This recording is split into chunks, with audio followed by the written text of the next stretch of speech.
மதுரை மாவட்டம் சமயநல்லூர் அருகே மனைவி தூங்கும்போது தலையில் சுத்தியல் தாக்கி கொலை செய்த கணவனை காவல்துறையினர் கைது செய்தனர். மதுரை மாவட்டத்தில் உள்ள பரவை முனிகாண்டி கோவில் தெருவை சேர்ந்த கார்த்திகேயனுக்கும் அதே பகுதியைச் சேர்ந்த அமலாவிற்கும் கடந்த 15 ஆண்டுகளுக்கு முன்பு திருமணமானது.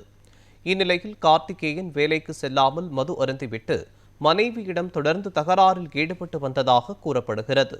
இதனால் கணவரை பிரிந்த அமலா தனது தந்தை வீட்டில் வசித்து வந்துள்ளார்.